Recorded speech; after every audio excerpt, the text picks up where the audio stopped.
Hi friends, welcome back to our channel. ఇవాల్టి వీడియోలో కొన్ని టిప్స్ అయితే చూపిస్తున్నాను. ఫస్ట్ నుంచి లాస్ట్ వరకు చూడండి. ప్రతి ఒక్కరు కూడా చాలా యూస్ఫుల్గా ఉంటాయి ఈ టిప్స్ అయితే. అలాగే ఏ టిప్ అయితే యూస్ఫుల్ అనిపిస్తుందో ప్లీజ్ ఒక చిన్న లైక్ చేసి అలాగే సబ్స్క్రైబ్ చేసుకోండి. మీ సపోర్టింగే నాకు మోటివేషన్గా ఉంటుంది. ఇంకా ఫస్ట్ టిప్ వచ్చేసి ఒక కొబ్బరి చిప్ప తీసుకుని పైన ఉన్న జుట్టును కూడా అందులో వేసేసుకుని ఏదైనా ఒక సపోర్ట్కి కొబ్బరి చిప్ప కిందకి సపోర్ట్గా ఉండేలాగా పెట్టుకోండి. పెట్టుకున్న తర్వాత అందులోకి ఒక 1/2 టీ స్పూన్ వరకు coffee powder, instant coffee powder అనమాట. ఆ తర్వాత ఇందులోనే 1 కర్పూరం బిళ్ళ వేసుకుంటున్నాను. చిన్నవైతే 2 వేసుకోండి, పెద్దదైతే 1 సరిపోతుంది. వేసుకునే విధంగా నలిపి వేసుకోండి, పౌడర్ లాగా వస్తుంది. ఆ తర్వాత ఇలా కొద్దిగా వెలిగించుకున్నారనుకోండి, ఈ విధంగా బాగా వెలుగుతుంది కదా. కొంచెంసేపు ఇలా కొద్దిసేపు ఇలా వెలిగిన తర్వాత ఆపేసేయండి. సో ఈ విధంగా ఆపిన తర్వాత అది కొంచెం పొగలాగా రావడం స్టార్ట్ అవుతుంది అనమాట. ఇప్పుడు ఇలా ధూపాన్ని అయితే రెడీ చేసుకున్నాం కదా. ఇప్పుడు దీన్ని తీసుకుని బెడ్రూమ్లో ఎక్కడైనా పెట్టేసుకోండి. ఇది ఎందుకంటారా, నార్మల్గా ఈవినింగ్ టైంలో 6:30-7 ఆ టైంలో పెట్టుకున్నారనుకోండి దోమలు అయితే వస్తుంటాయి కదా. దోమల కోసం ఆల్ అవుట్స్ యూజ్ చేస్తుంటాము. ఆల్ అవుట్స్ యూజ్ చేయడం వల్ల అందులో ఎంత కెమికల్ ఉంటుంది కదా. ఇలా న్యాచురల్గా ఇలా ధూపాన్ని పెట్టుకున్నారనుకోండి, ఈ స్మెల్కి కర్పూరం అలాగే కాఫీ పౌడర్ వేసుకున్నాం కదా, ఈ స్మెల్కి దోమలు అనేవి రాకుండా ఉంటాయి. ఈవినింగ్ 6:30-7 ఆ టైంలో పెట్టుకున్నారనుకోండి సరిపోతుంది. ఇంకా నెక్స్ట్ వచ్చేసి ఇలాంటి పర్స్ అయితే యూజ్ చేస్తుంటాం కదా. ఇలాంటివి కానీ లేదా ఇంతకన్నా కొంచెం పెద్ద ఉన్నాయనుకోండి, ఎక్కడైనా షాప్లో ఇచ్చినవి కానీ అలాంటి వాటి దాంట్లో ఇలా ప్రింట్స్ అనేవి ఉంటాయి. ఇలా ప్రింట్స్ ఉంటే చాలామంది బయటికి తీసుకెళ్ళడానికి ఇంట్రెస్ట్ చూపించారు కదా. అందుకని చెప్పేసి అలాంటి వాళ్ళ కోసం ఇది చాలా బాగా యూజ్ అవుతుంది. ఇలాంటి నంబర్స్ పోవాలి అనుకుంటే ఏం లేదు, దీనికి కావాల్సింది కొద్దిగా కాటన్ తీసుకోండి. ఆ తర్వాత నెయిల్ రిమూవర్, నెయిల్స్కి అప్లై చేసుకుంటాం కదా, ఆ రిమూవరు కొద్దిగా తీసేసుకుని ఈ విధంగా కాటన్తో ఈ విధంగా కొంచెం ఒత్తిపెట్టి ఇలా స్ప్రెడ్ చేశారనుకోండి, ఆ నంబర్స్ అనేవి నీట్గా పోతాయి అన్నమాట. చూస్తున్నారు కదా, కొంచెం ఇలా అనగానే కలర్ అయితే చేంజ్ అయిపోయింది నంబర్స్ కూడా. సో ఈ విధంగా బాగా క్లీన్ చేసేసుకోవాలి. ఈ విధంగా లైట్గా పోయింది కదా. ఇప్పుడు ఇంకా కొంచెం నీట్గా పోవాలంటే ఇంకా కొద్దిగా కాటన్ తీసేసుకుని ఇంకా కొద్దిగా రిమూవర్ కూడా వేసేసుకుని క్లీన్ చేసుకున్నారనుకోండి చాలా నీట్గా ఉంటుందన్నమాట. కలర్ కూడా కనిపించదు. చూస్తున్నారు కదా ఎంత క్లీన్ అయిపోయిందో. సో ఎప్పుడైనా ఇలాంటి ప్యాకెట్స్ మీద నేమ్స్ వద్దు అనుకుంటే మాత్రం ఇలా ఒకసారి ట్రై చేయండి, చాలా నీట్గా కనిపిస్తుంది. అదేవిధంగా నార్మల్గా మనం బయటికి వెళ్ళేటప్పుడు, మార్కెట్కి వెళ్ళేటప్పుడు ఇలాంటి బ్యాగ్స్ అయితే తీసుకెళ్తుంటాం కదా. తీసుకెళ్ళిన తర్వాత నార్మల్గా మనీ కోసం మనం వ్యానిటీ బ్యాగ్స్ అయితే యూజ్ చేస్తుంటాం. ప్రతిసారి కూడా బ్యాగ్లో నుంచి డబ్బులు ఇవ్వలేం కదా. అందుకని చెప్పేసి ఇలాంటి పర్స్ ఉంటుంది కదా, ఒక సేఫ్టీ పిన్ కొంచెం విధంగా గుచ్చేసుకుని ఈ విధంగా దానికి పెట్టేసుకున్నారనుకోండి, పిన్ లాగా నార్మల్గా ఇలా డబ్బులు వేసినా ఇందులోనే ఉంటుంది. ఇన్ కేస్ జారి పడిపోయినా కూడా బ్యాగ్లోనే పడిపోతుంది. చాలా ఈజీగా క్యారీ చేయొచ్చు. ప్రతిసారి కూడా బ్యాగ్లో నుంచి తీసి ఇవ్వాల్సిన పని లేదనమాట. చాలా ఈజీ ప్రాసెస్ అనమాట. ప్రతి ఒక్కరికి ఇదైతే చాలా బాగా యూజ్ అవుతుంది, చాలా యూస్ఫుల్గా ఉంటుంది కూడా. కంపల్సరీ ఒకసారి ట్రై చేసి చూడండి, దీని బెనిఫిట్, దీని వాల్యూ ఏంటో తెలుస్తుంది.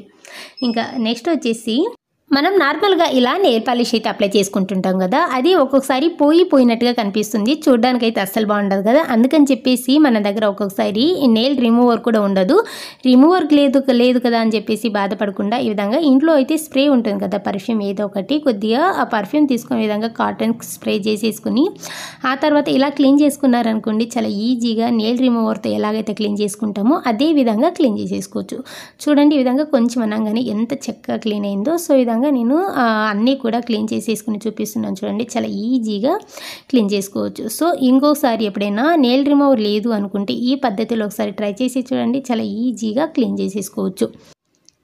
ఇలాంటి పెద్ద ప్యాకెట్స్ని అయితే మసాలా ప్యాకెట్స్ని తెచ్చుకున్న తర్వాత అది కొద్దిగా యూజ్ చేస్తాము. ఇంకా మిగతాది నార్మల్గా ఫ్రిడ్జ్లో అయితే పెట్టేస్తాము, లేదంటే బయట అయినా పెట్టేస్తాం. అది అలాగే పెట్టారనుకోండి అది గాలిపోతుంది, స్మెల్ అనేది రాదు. అదేవిధంగా కొన్నాళ్ళకి పురుగు కూడా పట్టేస్తుంది. అలా పురుగు పట్టకుండా గాలిపోకుండా ఉండాలి అంటే ఇలా ట్రై చేయండి.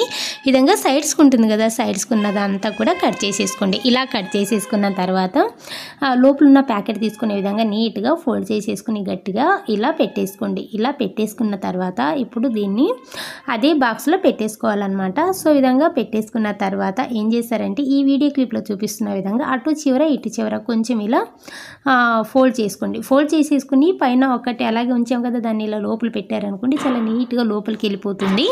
సో ఈ విధంగా క్లోజ్ చేశారు కదా, ఇప్పుడు దీన్ని ఫ్రిడ్జ్లో పెట్టుకున్నారనుకోండి ఎన్ని రోజులైనా కూడా చాలా ఫ్రెష్గా ఉంటుంది. ఇంకా నెక్స్ట్ వచ్చేసి నెయిల్ పాలిష్ యూజ్ చేసిన తర్వాత కొన్నాళ్ళకి క్యాప్స్ అనేవి టైట్ అయిపోతాయి కదా, అలా టైట్ అవ్వకుండా ఉండాలి అంటే దీనికి కొద్దిగా ఏదైనా కోల్డ్ క్రీమ్ లాగా ఉంటుంది కదా, మాయిశ్చరైజర్ క్రీము, దాన్ని కొద్దిగా ఇయర్ బడ్కి కొద్దిగా అప్లై చేసేసుకుని క్యాప్ లోపల కొంచెం ఇలా అప్లై చేసుకున్నారనుకోండి, ఆ క్యాప్స్ అనేవి హార్డ్గా అయినా కాస్త సాఫ్ట్ అవుతాయి అన్నమాట, స్ట్రక్ అయినట్టుగా అస్సలు ఉండదు. సో ఈ విధంగా క్లోజ్ చేసిన తర్వాత ఓపెన్ చేస్తున్నా చూడండి, ఈజీగా ఇలా ఓపెన్ చేసేయచ్చు అనమాట. సో ఎప్పుడైనా ఇలా కొంచెం స్ట్రక్ అయ్యి హార్డ్ అయిపోయినాయి అంటే ఈ టిప్ని ఒకసారి ట్రై చేయండి. ఇంకా నెక్స్ట్ వచ్చేసి కొద్దిగా ఫెయిర్ అండ్ లవ్లీని చేతిలో వేసుకున్నాను, అరచేతిలో కొద్దిగా వేసేసుకోండి. వేసేసుకున్న తర్వాత అందులోని కొద్దిగా పౌడర్, మనం ఫేస్కి యూజ్ చేసే పౌడర్ ఏ బ్రాండ్ అయినా పర్లేదు, కొద్దిగా వేసేసుకోండి. వేసుకుని ఇదంతా కూడా ఒకసారి బాగా మిక్స్ చేసుకోవాలి. ఇలా మిక్స్ చేసుకున్న తర్వాత ఇప్పుడు ఈ క్రీమ్ని ఫేస్కి నెక్కి జెంటిల్గా అప్లై చేసేసుకోండి. ఇది ఎందుకంటారా, నార్మల్గా చాలామందికి మేకప్ వేసుకోవడానికి అయితే అస్సలు రాదు. అదేవిధంగా మేకప్స్ క్రీమ్ కొనాలంటేనే అది కాస్ట్లీ ఎక్కువ కదా, అందుకని చెప్పేసి ఇన్స్టెంట్గా ఎప్పుడైనా పార్టీకి ఫంక్షన్స్కి వెళ్ళాలి అన్నప్పుడు ఇలా ఒకసారి ట్రై చేయండి, చాలా నీట్గా అనిపిస్తుంది. ఇంకొకటి ఏంటంటే ఫౌండేషన్ క్రీమ్ కానీ కాంపాక్ట్ పౌడర్ కానీ వేసుకున్నారనుకోండి, ఈ సమ్మర్లో ఆ స్వెట్కి అంతా కూడా దిగిపోయి ప్యాచెస్ లాగా కనిపిస్తుంది. ఇలా వేసుకున్నారనుకోండి చాలా నీట్గా అనిపిస్తుంది, అదేవిధంగా షైనింగ్గా ఉంటుంది.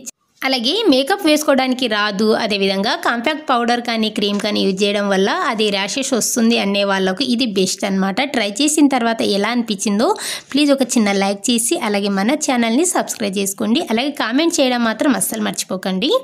ఇంకా నెక్స్ట్ వచ్చేసి షర్ట్స్. ఈ షర్ట్స్ కూడా అంతే, ఫోల్డ్ చేయడానికి కరెక్ట్గా రాదు, బాక్స్ ఫోల్డింగ్ లాగా నీట్గా ఫోల్డ్ చేయాలి. ఎలా అంటే ఈ టిప్ని ఒకసారి ట్రై చేయండి, చాలా నీట్గా ఫోల్డ్ చేసేసుకోవచ్చు. బిగినర్స్కి అయితే ఇది బెస్ట్ అనమాట. ఇప్పుడు ఏం చేస్తారంటే నార్మల్గా ఇలా కాలర్ దగ్గర ఉన్న బటన్ అయితే పెట్టేసుకోండి. ఇలా పెట్టేసుకున్న తర్వాత ఈ విధంగా ఆల్టర్నేటివ్గా ఒక 3 బటన్స్ అయితే పెట్టేసుకోండి. ఇలా పెట్టేసిన తర్వాత ఇప్పుడు ఏం చేస్తారంటే టర్న్ చేసేయండి. ఇలా టర్న్ చేసేసిన తర్వాత మన దగ్గర ఇంట్లో వెడ్డింగ్ కార్డ్స్ అయితే ఉంటాయి కదా, ఇలాంటి వెడ్డింగ్ కార్డ్ సపోర్ట్తో చాలా ఈజీగా ఫోల్డ్ చేసేసుకోవచ్చు. బాక్స్ ఫోల్డింగ్ లాగా వస్తుంది. సో ఈ విధంగా వెడ్డింగ్ కార్డ్స్ని కరెక్ట్ మిడిల్లో పెట్టేసుకోండి. పెట్టేసుకున్న తర్వాత ఈ విధంగా ఫోల్డ్ చేసుకోవాలి. సో ఈ విధంగా వన్ సైడ్ ఫోల్డ్ చేసుకున్నాం కదా, ఇప్పుడు లెఫ్ట్ సైడ్ కూడా అదే విధంగా ఫోల్డ్ చేసేసుకోండి. సో ఇలా ఫోల్డ్ చేసేసుకున్న తర్వాత మనకు ఎంత చిన్నగా కావాలంటే చిన్న ఫోల్డ్ చేసుకోవచ్చు, పెద్దగా అంటే పెద్ద చేసుకోవచ్చు. ఈ విధంగా కొంచెం ఇలా ఒక ఫోల్డ్ పెట్టేసుకున్న తర్వాత ఇంకొక ఫోల్డ్ పైకి పెట్టేసుకోండి. పెట్టేసిన తర్వాత ఇప్పుడు టర్న్ చేసి చూపిస్తున్నాను చూడండి, ఎంత నీట్గా ఫోల్డ్ చేసుకున్నామో. బిగినర్స్కి అయితే ఇది బెస్ట్ అనమాట. అది ఫోల్డింగ్ సరిగ్గా రాదు అన్న వాళ్ళకు దీని సపోర్ట్తో చాలా ఈజీగా ఫోల్డ్ చేసేసుకోవచ్చు. అదేవిధంగా ఉతికిన తర్వాత వెంటనే ఈ విధంగా ఫోల్డ్ చేసుకున్నారనుకోండి, ఐరన్తో కూడా పని లేదనమాట. కావాలంటే ఈ కార్డ్ని తీసేసేయండి. సో ఇప్పుడు ఇదే విధంగా టీషర్ట్స్ని కూడా చాలా ఈజీగా ఫోల్డ్ చేసేసుకోవచ్చు. టీషర్ట్ని తీసుకోండి, తీసుకున్న తర్వాత దీన్ని ఇప్పుడు ఈ విధంగా టర్న్ చేసేసుకోండి. టర్న్ చేసిన తర్వాత కరెక్ట్ మిడిల్లో ఈ కార్డ్ని పెట్టేసేయాలి. ఇలా పెట్టేసిన తర్వాత సో రైట్ సైడ్ ఈ విధంగా వన్ సైడ్ ఇలా ఫోల్డ్ చేసేసుకుని ఈ విధంగా హ్యాండ్స్ని ఫోల్డ్ చేసుకోండి. అదే విధంగా లెఫ్ట్ సైడ్ కూడా ఫోల్డ్ చేసేసుకోండి. సో ఈ విధంగా ఫోల్డ్ చేసేసుకున్న తర్వాత ఇది కూడా అంతే, పొడుగా కావాలంటే అంటే ఎంత లెంత్ కావాలో దాన్ని బట్టి ఫోల్డ్ చేసుకోవచ్చు, లేదు చిన్నగా కావాలి అంటే ఈ విధంగా ఒక 2 ఫోల్డ్స్ని ఈ విధంగా పెట్టేసి ఫోల్డ్ చేసుకోవచ్చు అనమాట. చాలా నీట్గా అనిపిస్తుంది. ఇప్పుడు టర్న్ చేసి మరీ చూపిస్తున్నాం చూడండి, ఇది కూడా చాలా నీట్గా ఈ విధంగా ఫోల్డ్ చేసుకోవచ్చు. మనం వాష్ చేసిన తర్వాత నీట్గా ఇలా ఫోల్డ్ చేసుకుని పెట్టారనుకోండి, ఫోల్డింగ్స్ అనేవి రాకుండా ఉంటాయన్నమాట. సో ఈ విధంగా మడత పెట్టడానికి సరిగ్గా ఫోల్డింగ్ అనేది రాదు అనే వాళ్ళకు ఇది బెస్ట్ అనమాట. ఇందులో ఏ టిప్ అయితే యూస్ఫుల్ అనిపిస్తుందో ప్లీజ్ ఒక చిన్న లైక్ చేసి అలాగే కామెంట్ సెక్షన్లో మాత్రం కామెంట్ చేయండి. మీ కామెంట్స్ అండ్ లైక్స్ నాకు మోటివేషన్గా అలాగే సపోర్టింగ్గా కూడా ఉంటుంది. Thank you.